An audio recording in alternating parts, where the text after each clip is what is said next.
ಈ ವಿಷಯವನ್ನ ಮುಂದಿಟ್ಟುಕೊಂಡು ನಾವು ಇವತ್ತು ಅವರ ವಿರುದ್ಧ ಎಫ್ಐಆರ್ ಮಾಡ್ಬೇಕಂತ ಅನ್ಕೊಂಡು ಸ್ಟೇಷನ್ ಬಜಾರ್ ಪೊಲೀಸ್ ಸ್ಟೇಷನ್ ಹತ್ರ ಬಂದ್ರೆ ಇಲ್ಲಿಯ ಸರ್ಕಲ್ ಸಾಹೇಬ್ರು ಪಾಟೀಲ್ ಸಾಹೇಬ್ರು ಏನಂತಾರೆ ಅಂತಂದ್ರೆ ನಮಗ್ ಬಾಡಕ್ ಬರಂಗಿಲ್ಲ, ನಾವು ಮಾಡಲ್ಲ ಅಂತಾರೆ. ನಾನು ಇಲ್ಲಿಯ CPI ಏನ್ ಕೇಳಕ್ ಇಷ್ಟಪಡ್ತೀನಿ ಅಂತಂದ್ರೆ, ತಾವು ಕಾಂಗ್ರೆಸ್ಸಿನ ಏಜೆಂಟ್ ಅಧಿಕಾರಿ, ನೀವು ಎಫ್ಐಆರ್ ಮಾಡಲ್ಲ ಅಂತಂತಂದ್ರೆ ನಾವು ಸುಮ್ಮನೆ ಕೂತ್ಕೊಳ್ಳಂಗಿಲ್ಲ. ಆ ಮೀಸಲಾತಿಗೂ ನರೇಂದ್ರ ಮೋದಿ ಅವರ ಪತ್ನಿಯ ಫೋಟೋಕ್ಕೂ ಏನು ಸಂಬಂಧ ಅಂತ ಅನ್ನೋದನ್ನ ಹೇಳ್ಬೇಕು. ಇಷ್ಟ್ರ ಮೇಲೆ ಗೊತ್ತಾಗುತ್ತೆ ಇವರು ಮಹಿಳೆಯರ ವಿರೋಧಿ. ಇವ್ರೇನಂತಾರೆ, ನಾವು ಮಹಿಳೆಯರ ವಿರೋಧ ಇಲ್ಲ, ನಾವು ಮಹಿಳೆಯರ ಪರವಾಗಿದ್ದೇವೆ ಅಂತನ್ನೋರು ಇವತ್ತಿನ ದಿವಸ ತಮ್ಮ ಪ್ರತಿಭಟನೆಯಲ್ಲಿ ಮಹಿಳೆಯರ ಫೋಟೋ ಇಟ್ಕೊಂಡಿದ್ದು ಯಾಕಂತ ಅನ್ನೋದು ಹೇಳ್ಬೇಕು. ಪ್ರಿಯಾಂಕಾ ಖರ್ಗೆ ಅವರಾಗಲಿ, ಕಾಂಗ್ರೆಸ್ನ ಎಲ್ಲ ಮುಖಂಡರು, ಎಲ್ಲ ನಮ್ಮ ಪಕ್ಷದ ಕಾರ್ಯಕರ್ತರಿಗೆ ಮುಖಂಡರಿಗೆ ಸಿಕ್ಕಾಪಟ್ಟಿ ಬೈದಾಗ ಅವ್ರವ್ರ ಹೆಂಡ್ರ ಫೋಟೋ ಇಟ್ಕೊಂಡು ಸ್ಟ್ರೈಕ್ ಮಾಡಿದ್ರೆ ಇವ್ರು ನಡೀತದೇನು? ಇದು ಯಾವ ನ್ಯಾಯ? ಇದರಲ್ಲಿ ಕ್ಲಿಯರ್ ಆಗಿ ಗೊತ್ತಾಗುತ್ತೆ ಕಾಂಗ್ರೆಸ್ಸಿನವರು ಪ್ಯೂರ್ಲಿ ಮಹಿಳಾ ವಿರೋಧಿ. This video is sponsored by Mahalakshmi Jewelers, Mannur Multi-Speciality Hospital, KBN University, Kebab Corner Restaurant and Banquets, Imran Silk House, Archery Group of Institutions, and by Ideal with G. ಇವತ್ತ ಸಾಮಾಜಿಕ ಜಾಲತಾಣಗಳಲ್ಲಿ ಒಂದು ಕಾಂಗ್ರೆಸ್ನ ಮಹಿಳಾ ಕಾರ್ಯಕರ್ತರು ಏನ್ ಮಾಡ್ತಾರೆ, ನರೇಂದ್ರ ಮೋದಿಜಿಯವರ 33% ಮಹಿಳಾ ಮೀಸಲಾತಿ ಬಿಲ್ ಅನ್ನ ಮುಂದ್ಗಡೆ ಇಟ್ಕೊಂಡು ಒಂದು ಸ್ಟ್ರೈಕ್ ಅನ್ನ ಪ್ರತಿಭಟನೆಯನ್ನ ಮಾಡ್ತಾರೆ. ಸುಮಾರು 7 ರಿಂದ 8 ದಿವಸಗಳ ಕಾಲ ಸತತವಾಗಿದ್ರ ಪರ ವಿರೋಧ ಪ್ರತಿಭಟನೆಗಳು ಆಗ್ತಾನೆ ಬಂದಿದ್ದಾವೆ, ನಮಗೇನು ಬೇಜಾರಿಲ್ಲ.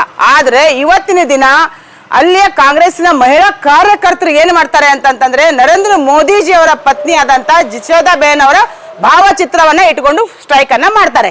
ಆ ಮೀಸಲಾತಿಗೂ ನರೇಂದ್ರ ಮೋದಿ ಅವರ ಪತ್ನಿಯ ಫೋಟೋಕ್ಕೂ ಏನು ಸಂಬಂಧ ಅಂತ ಅನ್ನೋದನ್ನ ಹೇಳ್ಬೇಕು.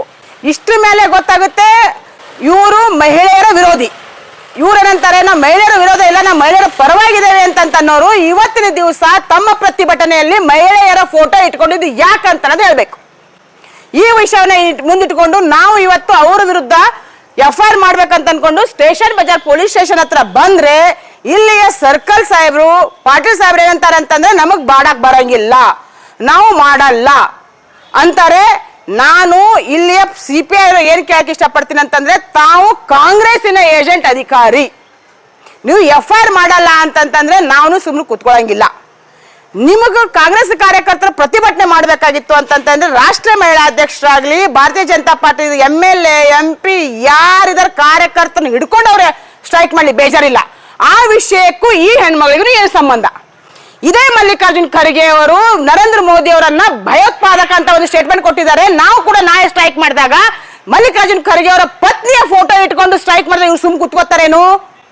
ಪ್ರಿಯಾಂಕಾ ಖರ್ಗೆ ಅವರಾಗಲಿ, ಕಾಂಗ್ರೆಸ್ನ ಎಲ್ಲ ಮುಖಂಡರು, ಎಲ್ಲ ನಮ್ಮ ಪಕ್ಷದ ಕಾರ್ಯಕರ್ತರಿಗೆ ಮುಖಂಡರಿಗೆ ಸಿಕ್ಕಾಪಟ್ಟಿ ಬೈದಾಗ ಅವ್ರವ್ರ ಹೆಂಡ್ರ ಫೋಟೋ ಇಟ್ಕೊಂಡು ಸ್ಟ್ರೈಕ್ ಮಾಡಿದ್ರೆ ಇವ್ರು ನಡೀತದೇನು? ಇದು ಯಾವ ನ್ಯಾಯ? ಇದರಲ್ಲಿ ಕ್ಲಿಯರ್ ಆಗಿ ಗೊತ್ತಾಗುತ್ತೆ ಕಾಂಗ್ರೆಸ್ಸಿನವರು ಪ್ಯೂರ್ಲಿ ಮಹಿಳಾ ವಿರೋಧಿ.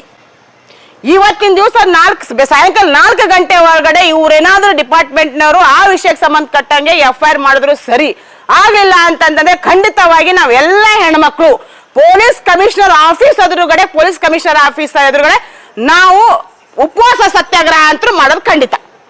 ಯಾಕಂತಂದ್ರೆ ಇವತ್ತು ಇವ್ರು ಇಟ್ಕೊಂತಾರ, ನಾ ಯಾರ್ದು ಇಟ್ಕೊಂತಾರ, ಸಂಬಂಧಪಟ್ಟವ್ರು ಇಟ್ಕೊಳ್ಳಿ, ನಾವು ಬೇಜಾರಿಲ್ಲ. BJPಯ ಸಂಸದರು ಇಟ್ಕೊಳ್ಳಿ, MLAಗಳ ಫೋಟೋ ಇಟ್ಕೋರಿ, ನಾವು ಬೇಜಾರು. ಆದ್ರೆ ಈ ಹೆಣ್ಮಗಳಿಗೂ ಆ ಬಿಲ್ಲಿಗೂ ಏನ್ ಸಂಬಂಧ? ಹೀಗಾಗಿ ನಾವು ಇಲ್ಲಿ ಎಫ್ಐಆರ್ ಮಾಡಕ್ ಬಂದ್ಬೇಕಾದ್ರೆ ಇಲ್ಲಿ ಸರ್ಕಾರ ಸಾಹೇಬ್ರ ಅಂತ ನಮ್ಮ ಮಾಡಕ್ ಬರಲ್ಲ, ನೀವೇನ್ ಮಾಡ್ತೀರಿ ಮಾಡ್ರಿ, ಎಲ್ಲಿ ಹೋಗ್ತೀರಿ ಹೋಗ್ರಿ ಅಂತ ಉಡಾಫೆ ಏನು ಮಾತುಗಳನ್ನ ಆಡ್ತಾ ಇದಾರೆ ಸರ್ಕಾರ ಸಾಹೇಬ್ರ. ಇದು ಸರಿ ಅಲ್ಲ. ನೀವು ಒಂದು ಕಾನೂನು ಸುವ್ಯವಸ್ಥೆಯನ್ನ ಕಾಪಾಡಕ್ ಬಂದಿದ್ರಿ. ಫಸ್ಟ್ ಆಫ್ ಆಲ್ ಬಂದಂತವ್ರಿಗೆ ಯಾವ ತರ ಮಾತಾಡ್ಬೇಕು ಅಂತಂದ್ರೆ ನೀವು ಕಲೀರಿ, ಅದು ಆದ್ಮೇಲೆ ನಿಮಗೆ ಈ ಕಾನೂನು ಕೈಯಾಗಿರ್ಲಿ. ಇವ್ರ ವಿರುದ್ಧ ಕೂಡ ನಾನು ಕಮಿಷನರ್ಗೆ ಕಂಪ್ಲೇಂಟ್ ಮಾತ್ರ ನಾನು ಮಾಡೋದು ಕಟ್ಟಿ ಎಫ್ಐಆರ್ ಮಾಡಲೇಬೇಕು. 4 ಗಂಟೆ ಒಳಗಡೆ ಮಾಡಲಿಲ್ಲ ಅಂತಂದ್ರೆ ನಮ್ಮೆಲ್ಲ ಮಹಿಳೆಯರ ಜೊತೆ ನಾನು ಅದನ್ನ ಮಾತಾಡ್ಕೊಂಡು ಕಮಿಷನರ್ ಆಫೀಸ್ ಎದುರುಗಡೆ ನಮ್ಮ ಮಹಿಳೆಯರ ಜೊತೆಗೆ ಸ್ಟ್ರೈಕ್ ಮಾತ್ರ ಕೊಡೋದು ಗಟ್ಟಿ. This video is sponsored by Mahalakshmi Jewelers, Mannur Multi-Speciality Hospital, KBN University, Kebab Corner Restaurant and Banquets, Imran Silk House, Archery Group of Institutions, and by Ideal with G.